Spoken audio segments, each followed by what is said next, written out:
karena lagi musim Piala Dunia, kita akan bahas beberapa hal menarik yang berhubungan dengan Piala Dunia ya.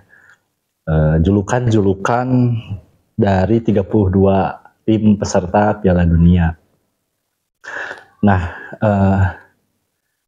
jadi dalam studi bahasa ada cabang yang namanya onomastika atau ilmu tentang nama.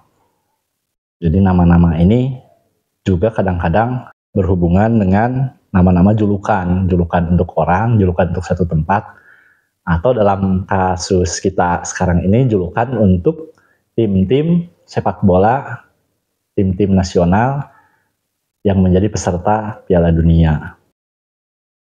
Jadi tidak ada pola yang seragam untuk nama julukan tim peserta Piala Dunia. Secara garis besar, sekurangnya ada 4 jenis ya, nama julukan pada tim-tim peserta Piala Dunia. Jadi dari 32 peserta, kebanyakan menggunakan 4 pola besar ini. Yang pertama itu ada yang menggunakan pola warna. Ini yang paling banyak ditemukan. Misalnya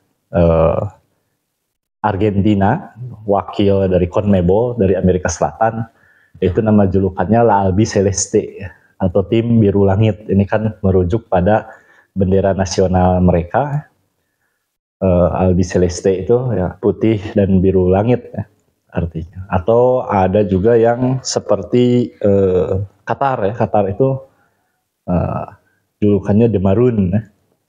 Maroon itu juga warna bendera nasional Qatar, juga warna jersey tim nasionalnya. Kemudian ada yang menggunakan nama-nama binatang, baik secara langsung binatang tertentu disebut sebagai julukan, atau dengan menggabungkannya dengan komponen lain.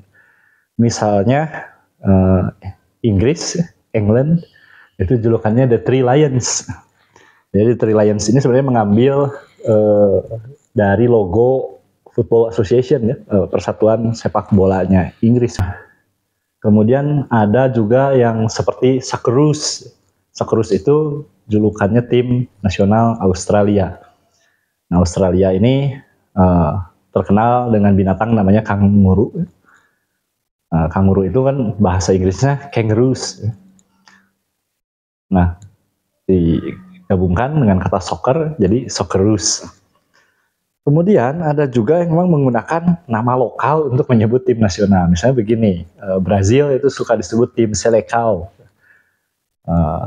Atau Iran itu disebut tim Meli. Nah, Seleção dan tim Meli itu artinya ya national team ya, atau tim nasional gitu. Hanya dalam bahasa Portugis di Brazil dan dalam bahasa Persia ya di Iran. Kemudian pola besar yang keempat itu ada yang menggunakan entitas selain binatang yang dianggap mewakili kekuatan tertentu. Misalnya begini ya, yang entitas selain binatang dan dianggap mewakili kekuatan tertentu. Di Jepang itu julukan tim nasionalnya The Blue Samurai, samurai biru. Nah, samurai ini dianggap mewakili kekuatan Jepang, mewakili semangat Bushido-nya orang-orang Jepang, semangat pantang menyerah dan terus berjuang. Ada juga yang seperti Kroasia. Kroasia itu nama julukannya Kokasti ya, kalau tidak salah. Ya, Kokasti itu artinya kotak-kotak. Kotak-kotak itu kan warna atau motif seragam mereka ya. Nah, jadi kalau dilihat satu persatu, kebanyakan ya menggunakan salah satu dari 4 garis besar pola julukan ini. Misalnya saya akan ambil contoh tim-tim dari zona Afrika ya, dari zona CAF, Confederation of African Football. Afrika itu diwakili oleh 5 negara dan bisa dilihat ya pola-pola yang digunakan. Pertama, Kamerun. Kamerun itu julukannya The Indomitable Lions. Berarti ini singa yang perkasa. Ini kan tadi binatang dengan sifat keperkasaan yang dianggap mewakili kekuatan. Kemudian Maroko. Maroko itu julukannya The Atlas Lions atau singa pegunungan Atlas. Pegunungan Atlas itu membentang dari barat ke timur Maroko, dan singa itu mewakili binatang yang mewakili kekuatan bangsa Maroko. Jadi itu gabungan dari nama binatang dan nama kontur pegunungan yang menjadi ciri khas negara tersebut. Kemudian Senegal itu julukannya The Lions of Teranga. Jadi Teranga itu sebenarnya bahasa lokal di Senegal, artinya itu asik ya, mungkin kurang lebih kepadanannya seperti itu. Terjemahan itu tidak ada yang kongruen ya, jadi kurang lebih ya kalau orang Indonesia nyebutnya asik, jadi singa yang asik.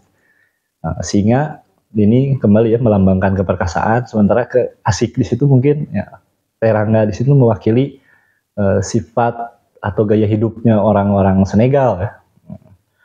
Jadi kuat tapi mengasihkan. Kemudian Tunisia misalnya julukannya The Eagles of Carthage atau Elang Carthage. Jadi Carthage ini pusat peradaban di Tunisia zaman dulu. Satu-satunya tempat yang gagal ditaklukkan oleh tentara Romawi ya, karena di sana Carthage itu dipimpin oleh panglima perang yang sangat terkenal ya, namanya Hannibal. Jadi The Eagles of Carthage itu menunjukkan sifat karakter kuat pada diri eagles ya, elang, dan Carthage yang jadi heritage-nya orang-orang Tunisia. Kemudian Ghana, negara kelima, itu julukannya The Black Stars. Ini pola yang keempat ya, tadi yang saya sebutkan di awal. Black Stars ini adalah simbol atau lambang negara mereka. Jadi stars itu bintang, jadi Black Stars itu bintang hitam. Bintang itu mewakili cita-cita yang tinggi ya, dan hitam itu merepresentasikan karakter benua Afrika. Kemudian di zona Amerika Selatan, zona CONMEBOL, Confederation America de Football, itu ada 4 wakil, Argentina, Brazil, Ekuador, dan Uruguay. Nah, tadi Argentina sudah kita bahas ya, albiceleste itu merujuk pada warna bendera nasional mereka. Kemudian Brazil, Seleção, yaitu nama lokalnya tim nasional, sebutan lokalnya tim nasional. Ekuador itu julukannya La Tricolor. La Tricolor itu berarti 3 warna. 3 warna itu ya merepresentasikan bendera Ekuador ya, yang terdiri atas 3 warna. Kalau tidak salah warnanya merah, biru, dan kuning. Kemudian yang terakhir Uruguay itu julukannya La Celeste. La Celeste itu juga warna. Nah, entah kenapa tim-tim dari CONMEBOL ini kebanyakan merujuk pada warna, sementara tim-tim Afrika tadi kalau kita perhatikan itu merujuk pada binatang-binatang ya, kalau tidak lions, eagle. Nah, bagaimana dengan tim-tim Asia? Kita lihat ya. Sekarang tim-tim Asia bernaung di bawah AFC, Asian Football Confederation. Itu ada 6 wakil ya. Pertama Qatar sebagai tuan rumah, tadi sudah kita bahas, The Maroon itu warna. Kemudian Australia Socceroos, soccer dan kangaroos. Iran itu tim Meli, tim nasional artinya dalam bahasa Persia. Kemudian Korea Selatan Taeguk Warriors. Jadi Taeguk itu simbol pada bendera Korea yang seperti yin dan yang, itu namanya Taeguk. Jadi para pejuang Taeguk, pejuang di sini merepresentasikan kekuatan juga. Dan terakhir Saudi Arabia itu judulnya Asyukuro Akhdor atau elang hijau ya.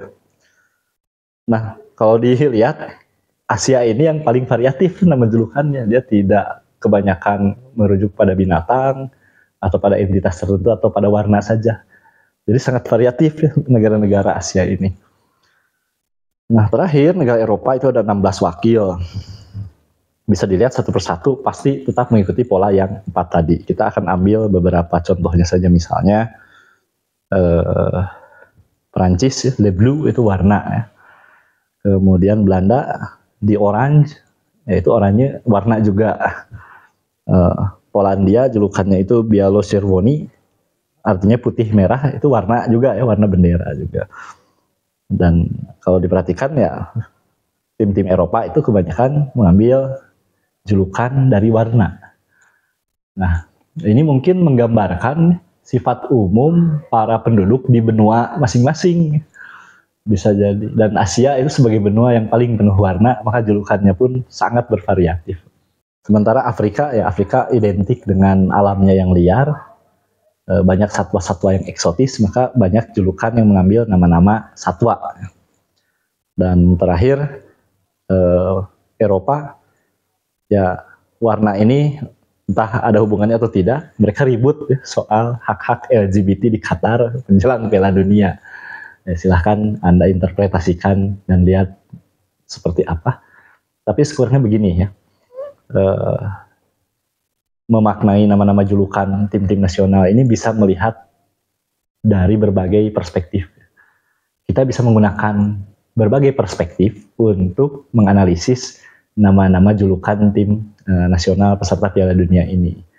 Misalnya dari perspektif onomastika, onomastika itu ilmu tentang nama, atau dari perspektif idiom, karena setiap julukan itu merepresentasikan idiom-idiom tertentu juga. Atau misalnya ingin mengambil perspektif etnosemantik atau sosiosemantik. Jadi banyak sekali perspektif yang bisa digunakan untuk menganalisis nama-nama julukan timnas peserta Piala Dunia 2022 ini.